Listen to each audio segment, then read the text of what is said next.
تو ننجست یا علی مددی مدد ز غیر تو ننجست مددی شاهد والصلاة والسلام على سید الانبیاء والمرسلین حبیب الہ العالمین ابی القاسم محمد صلی علی محمد آل محمد وعلى آلہ الطیبین الطاہرین سیما بقیۃ اللہ فی الارضین قال اللہ تعالی فی کتابہ الکریم بسم اللہ الرحمن الرحیم وَنُرِيدُ أَن نَّمُنَّ عَلَى الَّذِينَ اسْتُضْعِفُوا فِي الْأَرْضِ وَنَجْعَلَهُمْ أَئِمَّةً وَنَجْعَلَهُمُ الْوَارِثِينَ۔ ایک بار پھر درود بھیجے گا محمد وآل محمد، اللہم صلی علی محمد وآل محمد وعجل فرجهم۔ پروردگار عالم کا انتہائی شکر ہے، انتہائی احسان ہے، اس نے ہمیں اور آپ کو توفیق دی ہے اس کے دین کے نام پر اللہ تعالیٰ سے رابطے کے لیے، اس کے قرب کے حصول کے لیے اس دعا کے اندر حاضر ہو سکیں، خدا تعالیٰ کی بارگاہ کے اندر اپنے عرائض پیش کر سکیں۔ کبھی کبھی میں اس کو دہراتا ہوں کہ اگر شیطان کسی کو بہکا کر کہیں لے کے جائے، کم سے کم یہاں نہیں لائے گا۔ اتنی بڑی غلطی شیطان نہیں کرے گا کہ وہ کسی کو اللہ کی بارگاہ کے سامنے لا کے کھڑا کر دے بہکانے کے لیے۔ اس کی وجہ یہ ہے کہ یہاں پر آنے کے بعد بہت زیادہ امکان یہ ہے کہ اگر چند لحظوں کے لیے بھی خدا پہ صحیح توجہ دے گیا تو کام ہو جائے گا۔ شیطان یہ رسک نہیں لے گا کہ وہ یہاں تک لے آئے، اور اگر 2 سیکنڈ کے لیے بھی یہ بندہ خدا اپنے معبود سے جڑ گیا تو پھر تو معاملہ ختم ہو گیا۔ تو انشاءاللہ پروردگار عالم ہمیں اور آپ کو یہاں پر اپنے لطف و کرم سے ہی لایا ہوگا، اور اگر خدا یہاں تک ہمیں لے آیا ہے اور اب بھی ہم خالی ہاتھ چلے جائیں تو یہ بہت بدقسمتی ہونی چاہیے۔ تو ہمیں پوری کوشش کرنی ہوگی کہ خدا تعالیٰ اپنے لطف و کرم سے ہمیں یہاں تک لایا ہے، ہم اس کے اس احسان کا، اس فضل و کرم کا فائدہ اٹھائیں، اور اس سے جتنا کچھ نصیب ہو سکتا ہے انشاءاللہ اس شب کی مناسبت سے۔ موضوع آپ کے سامنے بیان ہوا ہے، اور اس حوالے سے چند عرائض تقریباً 40 منٹ اس وقت کے بعد سے آپ کی خدمت میں پیش کرنے۔ درود بھیجے گا محمد وآل محمد صلی علی محمد وآل محمد وعجل۔ تاریخ میں انسانیت کی تاریخ میں چند 100 سال بہت بڑے نہیں ہوتے۔ ہم لوگوں کی ظاہر عمر 50-60 سال ہوتی ہے، 70 سال 80 سال، تو اس میں ہم لوگوں کے لیے تو 100 سال 200 سال بہت بڑی بات ہوتی ہے، لیکن تاریخ انسانیت میں 100-200 سال کوئی بہت بڑی بات نہیں ہے۔ 100-200 سال بڑی بات نہیں ہے تو 25-30 سال تو کچھ بھی نہیں ہے۔ 25-30 سال تو سمجھ لیجیے 1 سیکنڈ ہوا۔ اگر پوری تاریخ انسانیت کو کہتے ہیں 1 گھنٹہ بنائیں تو 1 سیکنڈ کتنا ہوگا، تو 25-30 سال کی تو حیثیت ہی نہیں ہے کوئی۔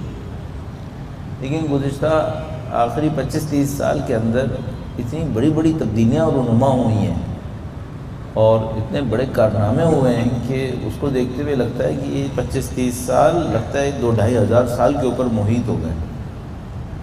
اس میں بہت سارے کام ہو گئے جو عام زمانوں کے اندر شاید نہیں ہو سکتے تھے، اور اسپیڈ بڑھتی چلی جا رہی ہے، تیزی بڑھتی چلی جا رہی ہے۔ یہی کہ آپ اور میں الحمدللہ رب العالمین ان باتوں سے اب مانوس ہونے کی طرف جا رہے ہیں کہ ہمیں امام کی نصرت کرنی ہے، ہمیں امام کے وجود مقدس کی طرف توجہ دینی ہے، ان کے لیے تیاری کرنی ہے۔ یہ باتیں اتنی شدت کے ساتھ چند سال پہلے تک بھی نہیں تھیں۔ اب لوگوں کے ذہن گویا تیار ہو رہے ہیں، یعنی اب تو ایسا ہو رہا ہے کہ لوگ اب سنجیدگی سے ایک دوسرے سے پوچھ رہے ہیں کیا مطلب واقعی امام آنے والے ہیں کیا؟ یعنی لوگوں نے اس بات کو اب روایتوں سے نکال کر، درس مجلس کی باتوں سے نکال کر گراؤنڈ ریالٹی کے طور پر لینا شروع کیا ہے کہ کچھ لگ رہا ہے کہ ہونے والا ہے۔ اور آخری 1-2 سال کے اندر جو کچھ ہوا ہے تو وہ تو جو سوئے ہوئے تھے وہ بھی جاگ رہے ہیں کہ نہیں اب تو لگتا ہے کہ کچھ ہونے ہی والا ہے۔ اور یہ ہم سوچ سکتے ہیں کہ جتنے بھی اس تشریف آوری کے زمانے کے حالات کے پزلز تھے، وہ اپنی اپنی جگہ فٹ ہوتے چلے جا رہے ہیں، وہ بالکل صحیح جگہ پہ فٹ ہو رہے ہیں۔ کوئی بھی ایسا کونا اب سمجھ میں نہیں آتا جو ہم یہ کہیں کہ یہ کونا یا تو بالکل خالی ہے یا کوئی چیز مس فٹ ہے، نہیں، تقریباً سب وہیں پر ہے جہاں پہ ہونا چاہیے۔ آگے جو کچھ ہے وہ بہت عجیب و غریب ہونا چاہیے۔ اگر سیکوینس یہی ہے جو اب تک آ رہی ہے تو آگے 1.5-2 سال کے اندر کوئی ایسی چیز ہونی چاہیے جو ہم جیسوں کو جو اپنی دانش میں معاملے کو سمجھنے کی کوشش کر رہے ہیں ہمیں بھی غفلت میں ڈال دے گی، یعنی ہم ایکسپیکٹ نہیں کر رہے ہوں گے کہ یہ بھی ہو سکتا ہے۔ تو مجھے یوں لگتا ہے، جو ابھی تک مجھے طالب علم ہونے کے ناطے سمجھ میں آتا ہے، اگلے 1.5-2 سال پریشان کن ہوں گے، یعنی ایسے ہوں گے جس میں انسان کے حواس اڑ جائیں، یہ کیا ہو گیا، اس طرح کی چیزیں۔ البتہ ہر روز ایسی چیزیں ہو رہی ہیں۔ بقول کبھی کسی نے کل پرسوں کوئی میسج بھیجا تھا کہ جو کچھ ہم تاریخ میں سنتے تھے کہ یہ ہوا ہوگا، اپنی آنکھوں سے دیکھ رہے ہیں، کیا یہ ہو رہا ہے؟ تو اب یہ تو بہت اچھا ہو گیا الحمدللہ رب العالمین کی یہ گفتگو ہم لوگوں کے درمیان آ گئی ہے کہ ہمیں اپنے امام کی نصرت کرنی ہے۔ یہ گفتگو ہمارے درمیان آ گئی ہے کہ ہمیں کچھ کرنا ہے۔ جو بات اب سامنے آنی چاہیے وہ یہ کہ پریکٹیکلی کرنا کیا ہے، اور جو کرنا ہے اس کے لیے منصوبہ کیسے بنے گا۔ ہمارے پاس 2 اسٹیپس ہوں گے، ایک تو یہ کہ یہ بالکل آئیڈینٹیفائی ہو جائے، کلیئرلی بالکل پتہ چل جائے صاف صاف کہ کرنا کیا ہے۔ دوسری بات یہ کہ چلو یہ تو پتہ چل گیا کہ کرنا کیا ہے، یہ پتہ چل جائے جو کرنا ہے یہ کیسے ہونے والا ہے۔ اچھا، اب اس کے اندر میں دوبارہ آپ کے سامنے وہ سب چیزیں نہیں کہوں گا جو ہم کئی دفعہ مختلف جگہوں کے اوپر کہہ چکے ہیں کہ کیا امام کی نصرت اسلحے سے ہونی ہے، کیا امام کی نصرت پیسے سے ہونی ہے، امام کی نصرت کس طریقے سے ہونی ہے۔ یہ سب چیزیں کام آ سکتی ہیں اور کام آئیں گی، لیکن ہم سب کو پتہ ہے کہ یہ سب چیزیں بیکار ہو جاتی ہیں اگر ایک اور خاص چیز نہ ہو۔ پیسہ ہو سکتا ہے کام آئے اور ہو سکتا ہے بالکل کبھی کام نہ آئے، اسلحہ ہو سکتا ہے کام آئے اور ہو سکتا ہے بالکل کام نہ آئے، طاقت آپ کے پاس ہو، ممکن ہے امام کے کام آئے اور ممکن ہے کام نہ آئے۔ کب ایسا ہو سکتا ہے کہ سب چیزیں کام آتی ہیں، اور کون سا وہ فیکٹر ہے جس کے نہ ہونے پر کوئی چیز کام نہیں آتی؟ یہ ہم کیسے بول سکتے ہیں، اس کو آپ کی خدمت میں عرض کریں گے۔ درود بھیجے گا محمد و آل محمد صلی علی محمد و آل محمد وعجل فرجهم۔ آپ سب کے سامنے بہت واضح ہے، وہ یہ کہ اگر کوئی انسان یہ تمام ریسورسز رکھتا ہو، بندہ خدا نہ ہو، پھر کچھ کام نہیں آتا، پھر کوئی چیز کام نہیں آتی۔ اس کے پاس دنیا کے دولت مند ترین انسان کی دولت ہو، دنیا کے طاقتور ترین انسان کی طاقت ہو، دنیا کے مشہور ترین انسان کی شہرت ہو، لیکن اس کے اندر اللہ کی بندگی نہ ہو، یہ امامت کے کام نہیں آ سکتی۔ اس سے کمپنی بن سکتی ہے، اس سے حکومتیں بن سکتی ہیں، اس سے بزنسز بن سکتے ہیں، اس سے پراپرٹیز بن سکتی ہیں، لیکن کوئی یہ کہیے امام معصوم کے کام آ جائے گی بغیر بندگی کے، یہ نہیں ہو سکتا۔ یہ طے شدہ بات ہے۔ مجھے اور آپ کو جس کے اوپر پہلی پرائرٹی کے اندر بے انتہا محنت کرنی پڑے گی وہ یہ کہ ہم بندگی میں کہاں پہنچیں۔ اچھا، اب باقی چیزوں میں یہ ہوتا ہے کہ کوانٹیٹیو ہوتی ہیں، 1 2 3 100 1000 5 لاکھ 10 لاکھ۔ بندگی کوانٹیٹیو نہیں ہوتی، بندگی جو ہے یہ کوالٹیٹیو ہے، اس کو آپ کوالٹی میں لا سکتے ہیں۔ تو بندگی کی کوالٹی کو کیسے سمجھا جائے، بندگی کی کوالٹی کو کیسے سمجھا جائے؟ کوانٹٹی سمجھنا آسان ہوتا ہے نا، 1 2 3 4 5 6 ہوتا ہے۔ بس آپ سے میں پوچھوں بھائی آپ کا بینک اکاؤنٹ کتنا ہے، تو بہت ہی آسان ہے، بیلنس میں کوئی نہ کوئی رقم تو ہوگی، وہ آپ بتا دیں گے یہ ہے۔ آپ سے میں پوچھوں آپ نے کتنی کلاسز پڑھی ہیں، تو آپ بتا دیں گے، مثلا ماسٹرز ایم فل کتنا پی ایچ ڈی میٹرک جو کچھ بھی ہے آپ بتا دیں گے، کوانٹیٹیو ہے یہ سب۔ لیکن جب آپ کوالٹیٹیو پہ جاتے ہیں تو مثلا میں آپ سے پوچھوں آپ اپنے بھائی کو کتنا چاہتے ہیں، 5 10 15 20 ظاہر ہے کہ نہیں ہو سکتا، یہ کوئی کوانٹیٹیو تھوڑی ہے۔ اب آپ کہیں گے میں بہت چاہتا ہوں، تو ایک آدمی بہت چاہتا ہے وہ مارتا بھی ہے، ایک آدمی کہتا ہے میں چاہتا ہوں اور جان بھی دیتا ہے۔ اب یہ جو کوالٹی میں بات آتی ہے تو معاملہ پھر جو ہے وہ تھوڑا سا ٹیڑھا ہو جاتا ہے۔ اب میری اور آپ کی بندگی عدد میں تو نہیں آ سکتی، کیسے پہچانیں گے؟ جیسے ہی کوئی چیز ایسی ہو جس کو ہم لوگ کیفی کہتے ہیں، کیفیت سے جس کا تعلق ہو، کوالٹی سے، کیفیت سے جو تعلق ہوتا ہے، اس کے اندر بہت بڑا مسئلہ یہ ہوتا ہے بھئی اس کو آپ پہچانیں گے کیسے؟ تو دنیا میں روٹین یہ ہوتا ہے جتنی بھی کیفیت کی چیزیں ہوتی ہیں ان کو بھی کوالٹی پہ لے آتے ہیں۔ مثلا میں آپ سے پوچھوں بھئی یہ پانی کیسا ہے، تو آپ فوراً یہ دیکھیں گے اس کے اندر کتنے پارٹیکلز ایکسٹرا ہیں، اس کے اندر کون کون سے منرلز ہیں، تو آپ کیفیت کو جاننے کے لیے بھی کمیت پہ آ جاتے ہیں، کوانٹٹی پہ آ جاتے ہیں۔ لیکن ہم بندگی میں اگر یہ کام کریں تو ہم نہیں کر سکتے۔ مثلا میں آپ سے پوچھوں آپ کی کتنی بندگی ہے، تو آپ یہ کہیں گے بھائی جو زیادہ نمازیں رکعت میں پڑھتا ہو اس کی بندگی زیادہ ہے، تو رکعت تو نمبر ہو گیا، پھر تو مسئلہ حل ہو گیا۔ ہم جانتے نہیں اس سے مسئلہ حل نہیں ہوگا۔ بہت زیادہ رکعتیں نماز پڑھنے والا ممکن ہے بندگی میں نہیں لو۔ اچھا ہم نے کہا بھائی جس نے زیادہ روزے رکھے ایک سال کے اندر مستحب بھی، ہمیں معلوم ہے یہ پورا نہیں ہے، یہ معیار بھی اچھا نہیں ہے۔ پھر ہم نے کہا کہ بھئی ایسا ہے کہ جو مفاتیح الجنان کی زیادہ دعائیں پڑھتا ہے، زیارتیں پڑھتا ہے، نمبر لا رہے ہیں بار بار، وہ اس کی بندگی زیادہ ہے۔ ہم سب کو پتہ نہیں ایسا نہیں ہے۔ پھر ہم یہ کہتے ہیں کہ جو دن بھر میں اللہ کے نام پر عبادتیں زیادہ کرتا ہے، کچھ بھی کر لیں آپ نہیں لا سکیں گے۔ کیا معیار بنائیں؟ پھر جو معیار سمجھ میں آتا ہے وہ یہ کوالٹی کو آپ عدد میں نہیں لا پائیں گے۔ اس کو صرف ایک راستہ سمجھ میں آتا ہے، جہاں پہ نفس اور خدا ٹکرائے کس کو پرائرٹی دیتا ہے، بس۔ بندگی ناپنے کا راستہ عدد میں نہیں ہے، بندگی ناپنے کا راستہ اس معیار کے اندر ہے۔ اچھا یہ میں نے کیوں ٹکراؤ کہا؟ کیونکہ ٹکراؤ نہ ہو تو پھر کون بے وقوف خدا کی مخالفت کرے گا؟ بھائی میں اگر کھڑا ہوں اور مجھے 5 روپے کسی کو دینے ہیں تو کوئی کہے کہ بھئی اگر اللہ کی راہ میں دے دو تو میں اللہ کے نام پہ دے دیتا ہوں، چلو ٹھیک ہے۔ لیکن ٹکراؤ ہو پھر پتہ چلتا ہے کہ بھئی یہ بندگی خدا میں کہاں پہنچا ہے۔ پھر وہ ٹکراؤ بہت سادہ بھی ہو سکتا ہے، نیند کا ٹکراؤ، کس سے؟ خدا سے، کہ بھئی آپ نیند کو پریفرنس دیں گے یا خدا کو پریفرنس دیں گے۔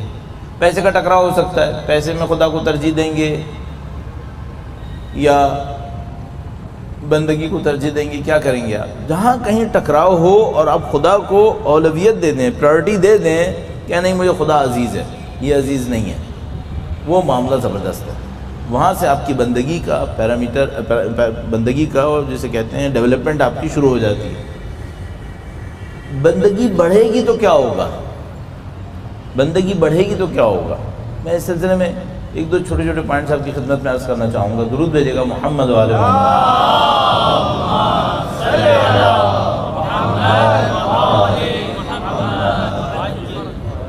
پہلی بات تو یہ کہ بندگی بڑھائیں، اپنی منمانی کم کریں، خدا کی مرضی پر زیادہ چلیں۔ جہاں پر مقابلہ نہیں ہے وہاں چلنے سے کچھ پتہ نہیں چلے گا، جہاں پہ مقابلہ ہے وہاں پر خدا کی مانیں، اس سے بات بنے گی، اس سے بات بنے گی۔ دوسری بات کیا ہے؟ جو جس چیز سے اٹیچمنٹ نہیں ہے وہ اللہ سے ٹکرائی اور آپ نے چھوڑ دی، اس سے پتہ نہیں چلے گا۔ جس سے اٹیچمنٹ ہے وہاں پر خدا سے ٹکرائے، اب آپ نے چھوڑ دیا، اب پتہ چلے گا، اب پتہ چلے گا۔ بس ٹکراؤ نہیں ہے، آپ نے خدا کو اولویت دے دی، اس سے کچھ پتہ نہیں چلے گا۔ عادت کی خاطر خدا کو اولویت دے دی، مثلا ہم لوگ جو دیندار لوگ ہوتے ہیں یا دیندار کہلائے جاتے ہیں، اب ہم میں سے کون اتنا پاگل ہوگا کہ نماز چھوڑے گا؟ پڑھ ہی لے گا کہیں نہ کہیں، زندگی بھر پڑھتا آ رہا ہے، اب کہاں چھوڑے گا؟ اب اپنے دل بھی راضی نہیں ہوگا چھوڑنے سے، بعد بھی شیطان بھی بہکانے پہ اس پہ نہیں بہکائے گا، اب ہمیں کہیں اور بہکائے گا۔ تو ہم نماز پڑھتے رہیں گے، اپنے آپ کو مطمئن رکھیں گے ہم اللہ کی بندگی میں چل رہے ہیں، اس سے کچھ پتہ نہیں چلے گا۔ کہاں پتہ چلے گا؟ جب دو چیزیں ٹکراتی ہیں، اب خدا کو اولویت دیتے ہیں یا دوسرے کام کو اولویت دیتے ہیں، ہمیں یہاں پہ جانا پڑے گا۔ اب میں اس کو اس طرح سے عرض کرتا ہوں، یہ حماقت ہے کہ کوئی آدمی ماسٹرز میں بیٹھا ہو اور میٹرک کا پیپر سالو کر کے خوش ہوتا رہے۔ بھائی میٹرک کا پیپر سالو کیے 5 سال ہو گئے آپ کو، اب آپ ماسٹرز میں ہیں، اب آپ کو ماسٹرز کا پیپر سالو کرنا چاہیے۔ ابھی آ کر میں اپنے آپ کو خوش کروں کہ میں جو 30 سال سے طالب علم ہوں، 31 سال سے طالب علم، 12 سال قوم میں رہا ہوں، میں نماز پڑھتا ہوں، یہ کیا بات ہوئی؟ تو کیا مثلا ایکسپیکٹیشن یہ کہ 31 سال طالب علم رہنے کے بعد نماز بھی نہیں پڑھنی ہے کیا؟ اس میں کون سا میرا امتحان ہے کہ نماز پڑھتا ہوں؟ مجھے تو یہ دیکھنا پڑے گا جب میرے سامنے چیزیں ٹکراتی ہیں میں اس کو اولویت دیتا ہوں خدا کو یا نہیں دیتا ہوں. تو پہلی بات ٹکرانے میں آپ دیکھیں, دوسری بات اٹیچمنٹ میں دیکھیں. کوئی چیز پہلے ہی پسند نہیں ہے اس کو اللہ کی خاطر چھوڑ دیا, یہ کون سا کارنامہ کیا؟ وہ تو پسند ہی نہیں تھا. ایک آدمی کی طبیعت میں پہلے ہی سرنڈر ہونا ہے. کوئی معاملہ آیا اس نے اپنے آپ کو سرنڈر کر دیا, اب کیا یہ میں نے خدا کی خاطر کیا ہے؟ بھائی تیری طبیعت ہے ہی یہی کہ تو سرنڈر کرتا ہے. ایک آدمی کی طبیعت میں ویسے ہی تھوڑی سی ایگریشن ہے, ایک دفعہ آیا اس نے ایک جگہ ایگریشن دکھایا, کسی نے پوچھا کیوں کیا, کہا یہ میں نے خدا کے نام پہ کیا. تو بھائی تو 10 جگہ اور ایگریشن دکھایا تھا, وہ کس لیے کیا تھا؟ تمہاری طبیعت ایگریسو ہے. ان جگہوں کے اوپر میں نے خدا کو فالو کیا, یہ کوئی کارنامہ نہیں کیا, وہ تو میری طبیعت ویسے ہی کہہ رہی تھی. جہاں پر میں شجاع تھا اور مجھ سے کہا گیا مت لڑو, وہ میں نے مان لیا. یہ بات ہوئی, یہ کارنامہ ہوا کہ بھئی آپ کی طبیعت میں جنگ تھی, آپ سے کسی نے کہا مت لڑو, آپ نے کہا ٹھیک ہے جو خدا کا حکم وہی کریں. آپ کی طبیعت میں جنگ نہیں تھی, خدا نے کہا لڑو, اب نکل آئے کہ ٹھیک ہے جب اللہ نے کہا تو اب لڑیں گے. یہ بات ہوئی. پھر تو ٹکراؤ دیکھیں اور ٹکراؤ میں اٹیچمنٹ دیکھیں, اٹیچمنٹ کے خلاف کب گئے, رزلٹ کیا ہونا چاہیے. کیونکہ ہم لوگوں کے ساتھ دھوکے بہت ہو جاتے ہیں. دیکھیں ہم لوگوں سے میرا مطلب کیا ہے, ہم لوگ دیندار لوگ جو دینداری کے نام پہ مشہور ہے, مجھے ڈر اس بات سے لگا رہتا ہے کہ ہم دیندار لوگوں کو شیطان دھوکہ دینداری کے نام پہ دے گا, بے معنی پہ نہیں دے گا ہمیں, وہ دینداری پہ دھوکہ دے گا. تو ہم لوگوں کے ساتھ مسئلہ کیا ہے, وہ یہ کہ اس بات کو جج نہیں کر پاتے کہ آگے بڑھنا ہے یا وہیں کھڑے ہیں, یہ ہمیں سمجھ میں نہیں آتا. ہم لوگوں سے لوگ سوال جواب کرتے رہتے ہیں نا, کبھی ای میلز پر, ٹیلی فون وغیرہ کے اوپر. میں معمولاً کہتا ہوں کہ جو ایکٹیو مولوی ہوتا ہے وہ سوسائٹی کا راؤنڈ اباؤٹ ہوتا ہے, سوسائٹی کا چوراہا ہوتا ہے, اس کو سب لوگ گزارتے رہتے ہیں, اس کو پتہ چلتا رہتا ہے سوسائٹی میں ہو کیا رہا ہے اس وقت. آپ کو مثلاً دیکھنا ہے سوسائٹی میں گاڑیاں کون سی چل رہی ہیں, چوراہے پہ کھڑے ہو جائیے تو اس لوکیلٹی کی ساری گاڑیاں آپ کو نظر آ جائیں گی کون سی گاڑی چل رہی ہے. مولوی کو ایسا ہونا چاہیے, سوسائٹی میں ایکٹیو ہوتا ہے نا تو اس کو سب پتہ چلتا رہتا ہے کہ آپ کرنٹس کون سے گزر رہے ہیں یہاں پر. جو دینداروں کا ایک کرنٹ ہے وہ بہت بڑا مسئلہ ہے. وہ کیا ہے, ان کو یہ پتہ نہیں چل پاتا ہم آگے جا رہے ہیں پیچھے جا رہے ہیں, یا جہاں تھے وہیں پہ لیفٹ رائٹ مارے جا رہے ہیں. بہت زیادہ ہوتا ہے دیندار وہیں لیفٹ رائٹ کرتا رہتا ہے, آگے نہیں جاتا. اچھا اس کے بعد کیا ہوتا ہے, اس کے بعد اس کا چارم جو دین کے نام پہ ہوتا ہے, مزہ ہوتا ہے, یہ ختم ہو جاتا ہے. کتنے لوگ, میں آپ کو بتا نہیں سکتا, جتنے لوگوں نے مجھ سے یہ کہا ہے کہ جو دین کے نام پہ پہلے مزہ آتا تھا نا اب نہیں آتا. کیوں ایسا ہوتا ہے ہم لوگوں کے ساتھ؟ یا مثال کے طور پر کیا ہوتا ہے, اچھا بلا عبادتیں کرنے والا بندہ ایک اسپیل آتا ہے, دھڑ سے نیچے جاتا ہے, پھر اس کے بعد ریکور نہیں کر پاتا, یاد کرتا رہتا ہے ایک وقت تھا میں کتنا اچھا تھا, اب واپس نہیں آ پاتا. بہت سارے عوامل ہیں. ایک عامل جو مجھے سمجھ میں آتا ہے وہ یہ کہ بھائی آپ پانی کو اسٹور کر لیں ایک جگہ کے اوپر اور نیا پانی نہ آئے اور یہ بھی آگے نہ جائے, تو اس کو لمبی مدت میں کیا کہتے ہیں, اس کو اردو میں جوہڑ کہتے ہیں.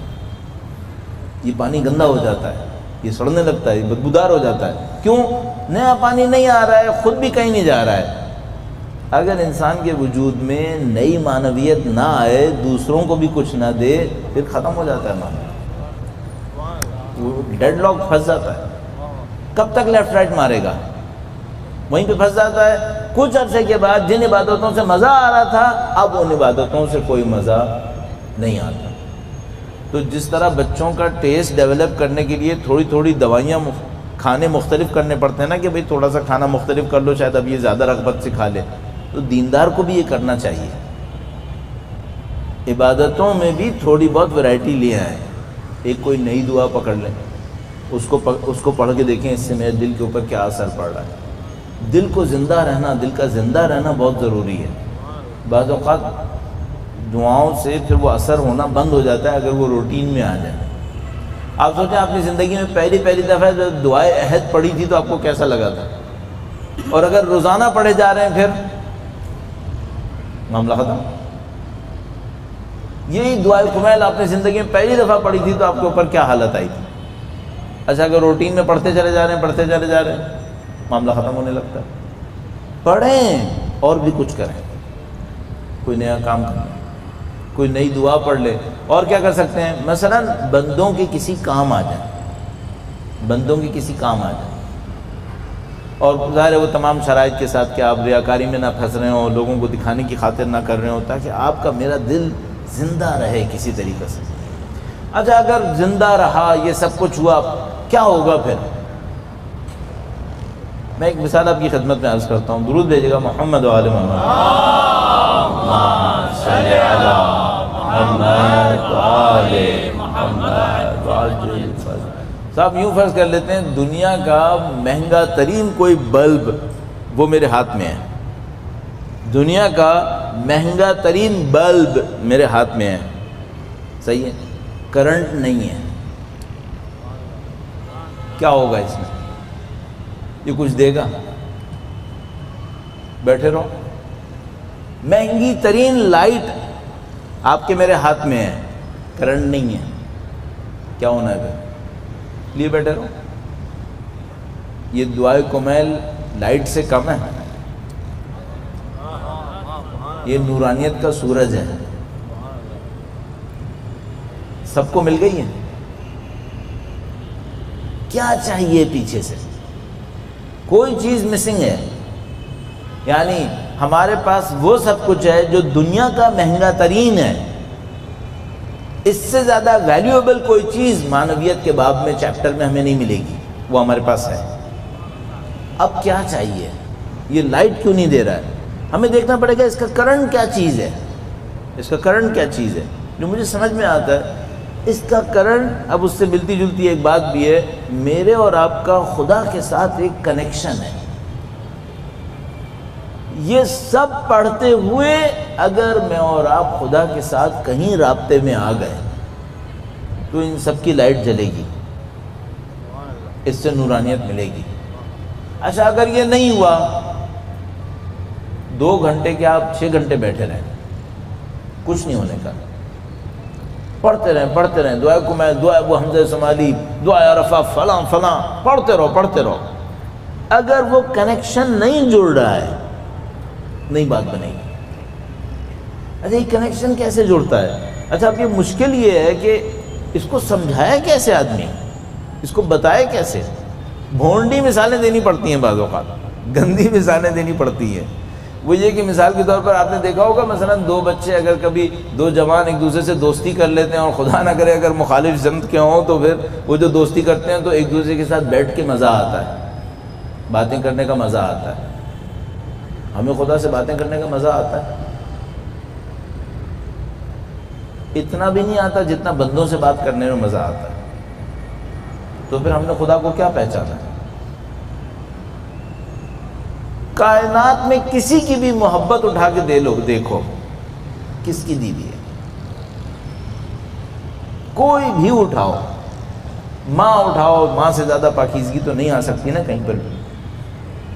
کس کی دی ہوئی ہے؟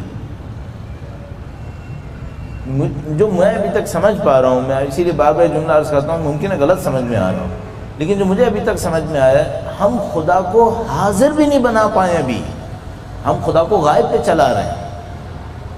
یعنی بالکل ایسے جیسے میں آپ کی خدمت میں باتیں عرض کر رہا ہوں نا، تو ہم نے خدا کو کہیں اور رکھا ہوا ہے. تھوڑی دیر میں جب دعائے کمیل پڑھنے لگیں گے تو اس غائب خدا سے کہیں گے کہ اب تیری باری ہے، اب تجھ سے بات کرنے آ رہے ہیں ہم لوگ. وہ بھی کر لی تو کر لی، نہیں کی تو نہیں کی. ہم لوگ خدا کو حاضر نہیں سمجھ سکیں. جس بات پہ ہمیں بہت محنت کرنی پڑے گی وہ یہ کہ ہمارے دلوں میں خدا کے وجود کا مکمل احساس ہوگا. کیسے ہونے کا احساس؟ باقی باتیں تو بات کی باتیں ہیں، ہونے کا احساس کیسے ہوگا کہ خدا ہے؟ اور یہ بات صرف لفظ کی نہیں ہے، کہنا لا الہ الا اللہ منہ سے کہہ دینا، یہ سب باتیں نہیں ہیں. یعنی اب آپ پریکٹس کے طور پہ کیا کر سکتے ہیں؟ میں ایک پریکٹس آپ کی خدمت میں عرض کرنے کی کوشش کرتا ہوں. درود بھیجے گا محمد و آل محمد. صلی علی محمد و آل محمد. پریکٹس کے طور پہ ایسا کیا جا سکتا ہے، تنہائی میں کہیں بیٹھ جائیں، لیٹ جائیں، سجدہ کر لیں، جو بھی کر لیں. تنہائی ہو تاکہ کوئی ایبسٹریکٹ آپ کو ڈسٹرب نہ کر رہا ہو. تنہائی میں بیٹھ جائیں اور اپنے آپ سے یہ ابھی بھی خدا کو غائب بنا کر ایک سوال پوچھیے گا، اب جو میں دل میں سوچنے والا ہوں یہ خدا جانتا ہے؟ یہ جو میں سوچ رہا ہوں خدا کے بارے میں کہ وہ مجھے سوچ رہا ہے، وہ مجھے جانتا ہے، اس بات کو خدا جانتا ہے کہ میں یہ سوچ رہا ہوں؟ کہاں ہے؟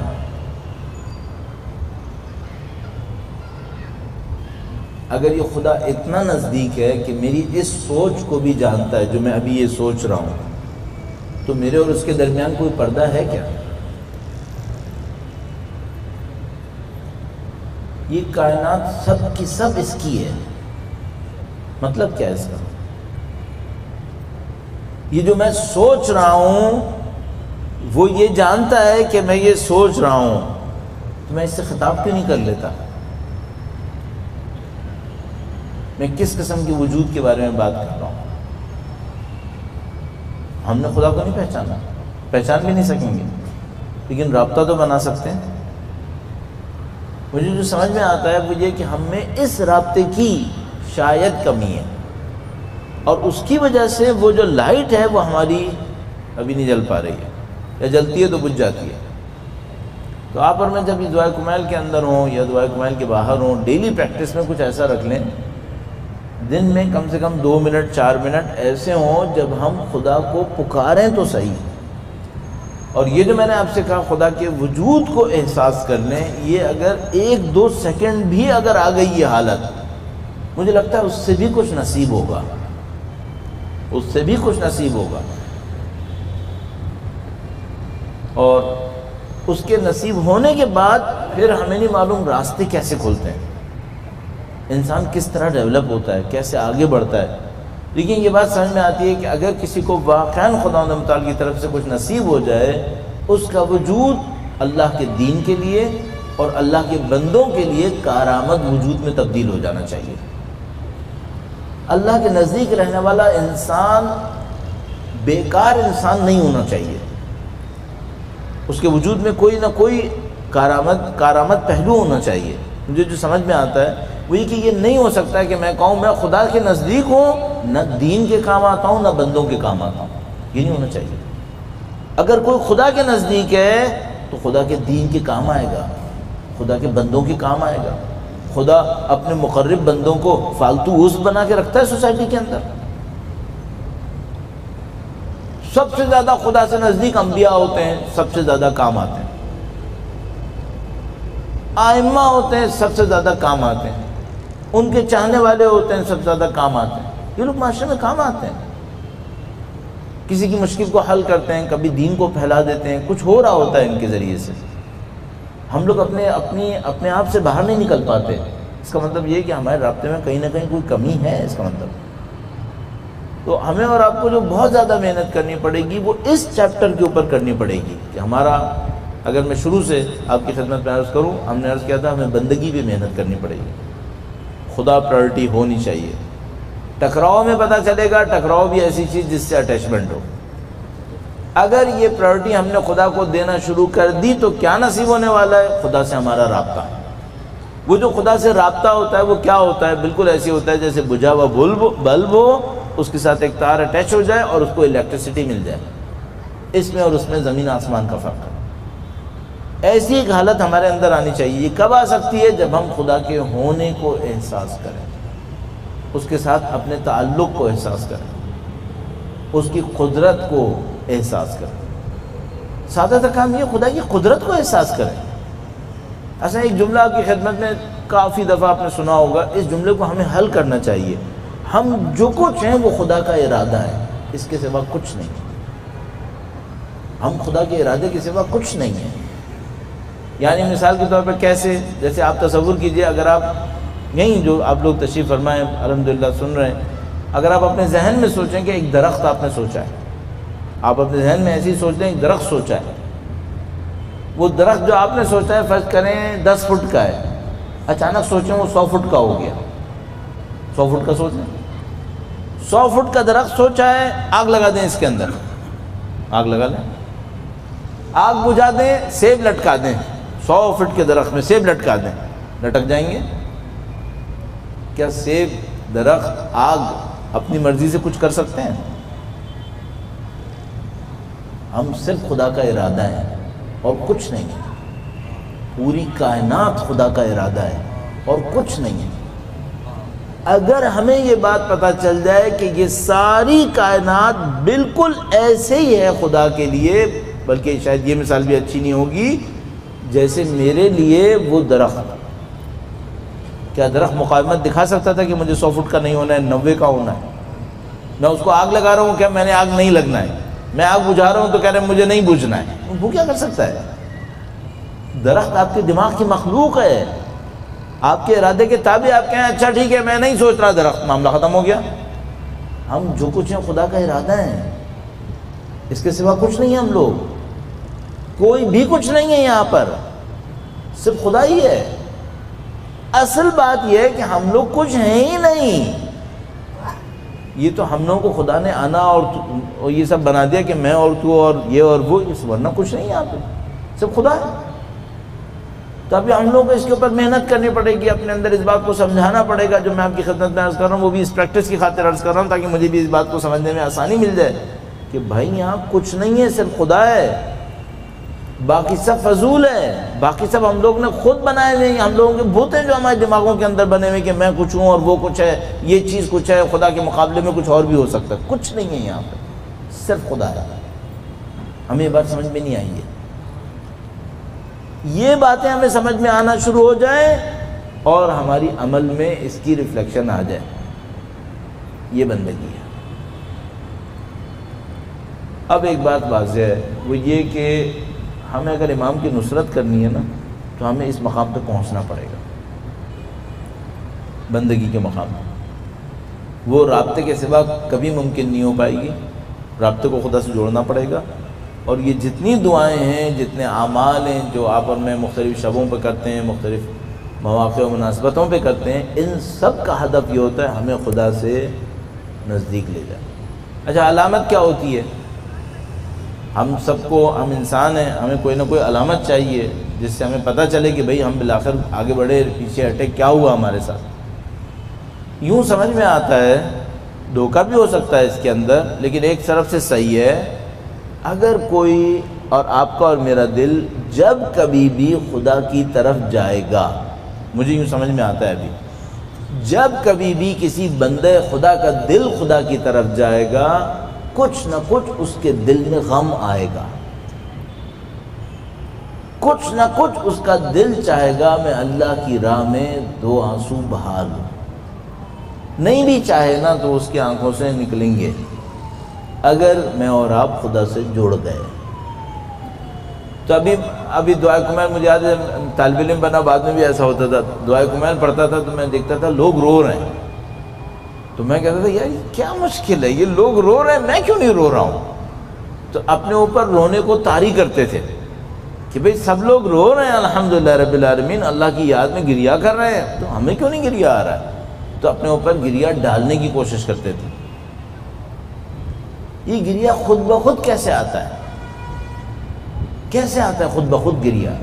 بعض اوقات طاری کرنا پڑتا ہے، یا نورو یا قدوس، کچھ نہیں ہو رہا ہوتا لیکن بہرحال کچھ نہ کچھ کر کے اپنے آپ کو، آنکھوں کو گیلا کرنے کی کوشش کر رہا ہوتا ہے انسان کے. کہیں 2-4 آنسو تو نکلیں کسی طریقے سے، نہیں نکل رہے ہوتے بعض اوقات. کس طرح سے نکلتے ہیں یہ؟ جیسے ہی آپ کا دل واقعاً سب کو چھوڑ کر خدا کی طرف جائے گا، آپ کو زور نہیں لگانا پڑے گا، یہ آنسو خود بخود نکلیں گے.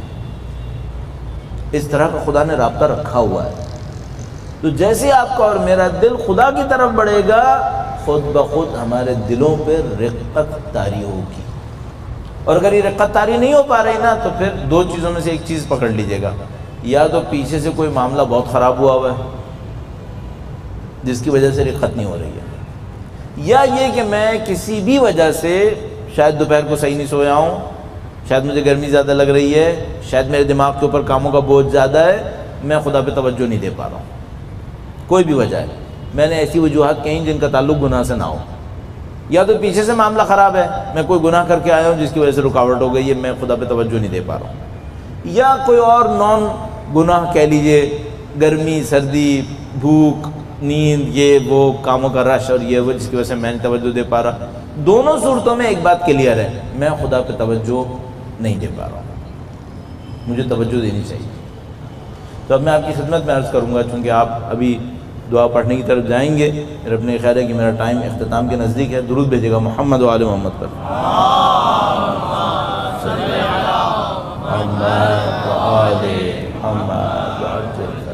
5-6 منٹ باقی ہیں، کیونکہ ابھی آپ دعا پڑھنے کی طرف جائیں گے تو میں ایک بات تو آپ کی خدمت میں عرض کرنا چاہوں گا، آپ کا بھائی ہونے کے ناطے، وہ یہ کہ دل ہی دل میں خدا سے معافیاں مانگنا شروع کر دیں کہ خدا ہے ٹھیک ہے۔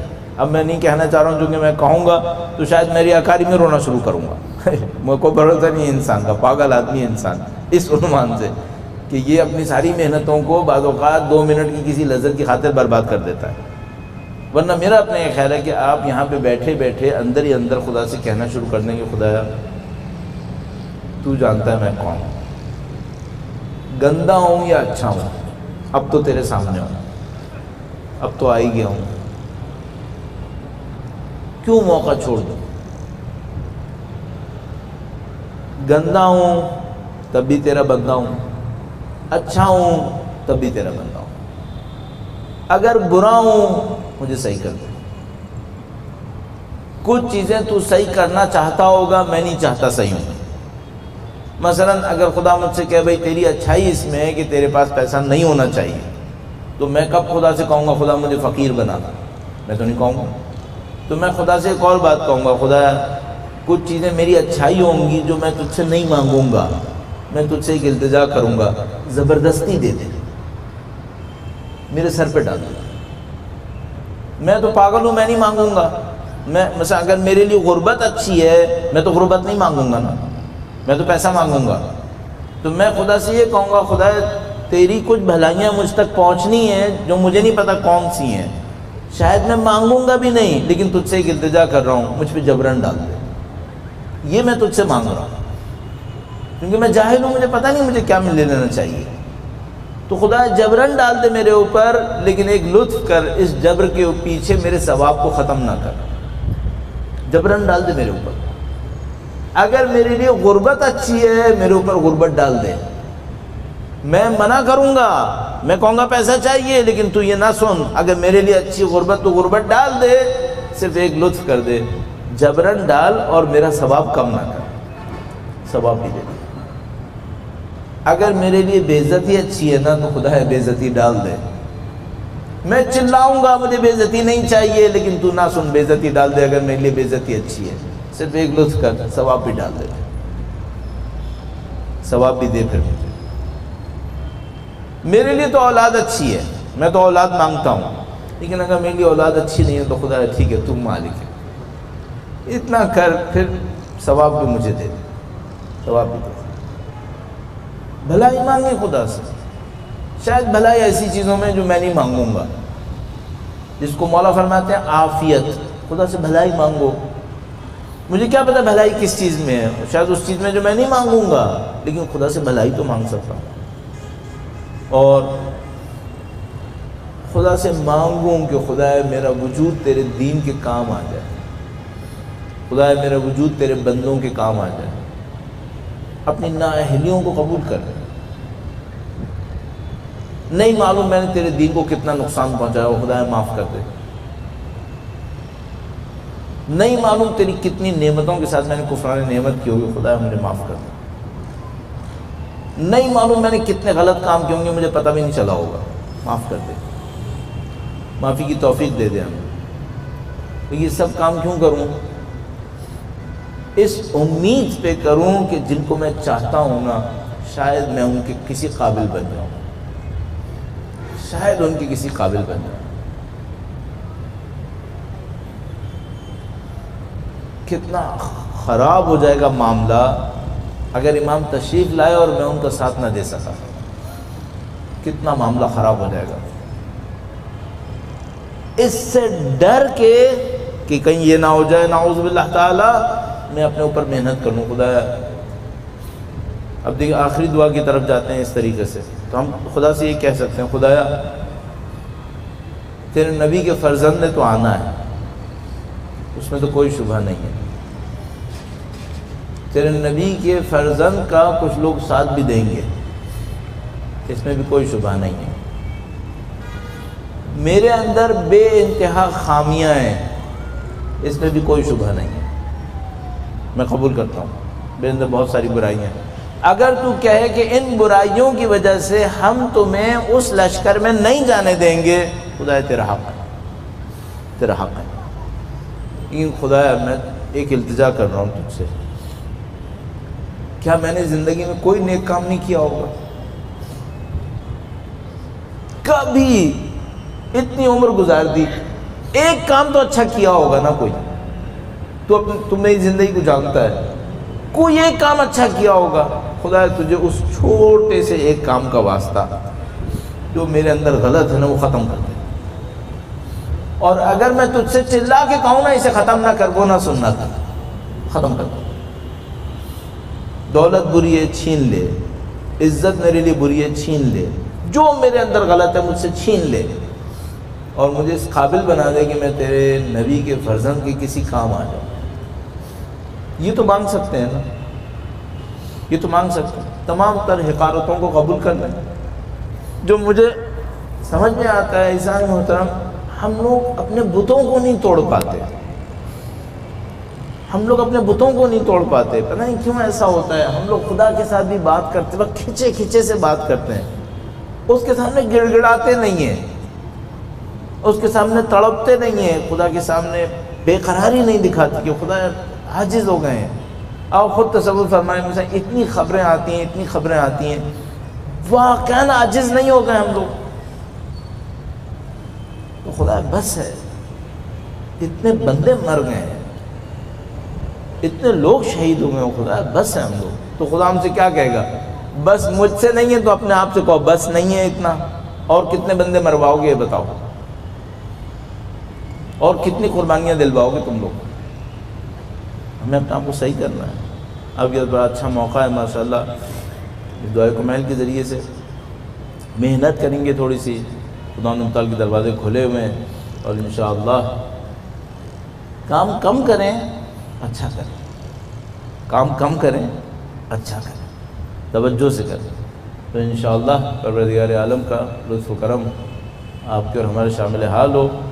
دعا سے پہلے گناہوں کی معافی مانگ لیجئے، اچھے کاموں کا عہد کر لیجئے، اور خدا کے سامنے متواضع ہو کر اس کی طرف بڑھنے کی کوشش کریں۔ اگر میں آخری کوئی بات آپ سے کہنا چاہوں جس کے اوپر مجھے ثواب مل جائے، شاید آپ کے صدقے میں میرا کوئی کام حل ہو جائے، میں کیا عرض کروں؟ میں آخری بات اس سلسلے میں عرض کرنا چاہوں گا، استغفار بڑی عجیب چیز ہے، استغفار کو زندگی کا حصہ بنائیں۔ وہ کیسے؟ روزانہ 50-60 دفعہ، کوئی کیا 50-60 زیادہ ہوتے ہیں 10-20 دفعہ کر لو، کوئی کیا 50-60 کم ہوتے ہیں 100-200 دفعہ کر لو، 300 دفعہ کر لو، لیکن یہ جو جملہ ہے استغفر اللہ ربی واتوب الیہ، کسی ایک موقع پر دن میں بس آپ اور خدا یہ جملہ اپنے گناہ یاد کر کر کے کہتے ہیں، کہ آپ کی زندگی کا حصہ ہونا چاہیے، اس سے کائنات گھوم سکتی ہے، اس سے زندگیاں تبدیل ہو سکتی ہیں۔ توفیق دے دے اللہ کے حضور دعا کرتے ہیں، شاید اس محفل کی برکت کے صدقے میں، اس جگہ کی برکت کے صدقے میں انشاءاللہ خدا تعالیٰ ہماری اور آپ کی اس دعا کو قبول فرمائے گا، اور آپ اور میں عملاً دعائے کمیل کی طرف جس کے لیے برابر تیار ہوں گے میرے خیال میں، اس کی طرف بڑھ پائیں گے۔ خدا سے دعا کرتے ہیں، خدایا کس نام سے دعا کریں؟ میں آپ کو تیار کرنا چاہ رہا ہوں دعائے کمیل پڑھنے کے لیے، یہاں پہ دائرہ مجلس اختتام پذیری نہیں کرنی ہے، دعا کے لیے تیار کرنا ہے۔ میں خدا کو کس نام سے پکاروں کہ خدا اپنا لطف و کرم کرے؟ تو میں یہ سوچتا ہوں کہ خدا میں یہ بھی نہیں جانتا کہ میں تجھے تیرے کس نام سے پکاروں، میں نہیں کر سکتا، میرے پاس اتنی طاقت نہیں ہے۔ تیرے پاس کیا طاقت ہے؟ میں ان کا نام لے سکتا ہوں جن کو تو بہت پسند کرتا ہے، یہ مجھے پتا ہے۔ میں کس کا نام لینا چاہوں گا؟ شب جمعہ ہے، جو ابھی تک بات سمجھ میں آتی ہے، اس پوری کائنات میں ایک ہستی ہے، ہر چیز کا محور، ہر چیز کا محور۔ تو میں خدا سے ہی کہوں گا خدا تجھے بی بی سیدہ کا واسطہ، اس سے بڑھ کر دنیا اور آخرت کے لیے کچھ نہیں۔ مجھے نہیں معلوم ان کی حقیقت کیا ہے، مجھے نہیں معلوم ان کی نورانیت کیا ہے، مجھے نہیں معلوم ان کے وجود مقدس کے اندر اسرار کیا ہے، یہ خدا میں تیرے نبی کو ان کی خاطر کھڑا ہوتا دیکھتا ہوں، 12 ائموں کو ان کی شہادت کے اوپر روتا دیکھتا ہوں، تیرے نبی نے ان کے لیے جو کچھ کہا وہ کائنات میں کسی کے لیے نہیں کہا ہے، مجھے تو صرف یہی پتہ ہے اللہم انا نسألک بحق فاطمہ و ابیہا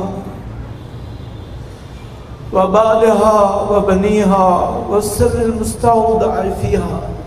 سیدہ کی زندگی میں مظلومیت کے اوقات بہت زیادہ ہے، بے انتہا، بعض اوقات دل ڈرنے لگتا ہے کہ بی بی کے مصائب کو اس طرح سے ذکر کریں، نہیں معلوم ایسا نہ ہو کسر شان ہو جائے، گستاخی ہو جائے، نعوذ باللہ احترام میں کمی آ جائے، یوں خدایا۔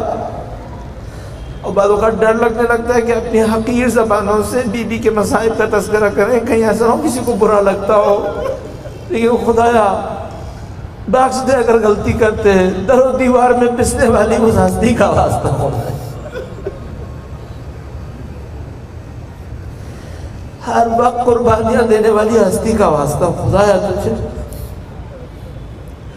اللہم انا نسألک بحق فاطمہ و ابیہا و بالہا و بنیہا و سر المستودع فیہا۔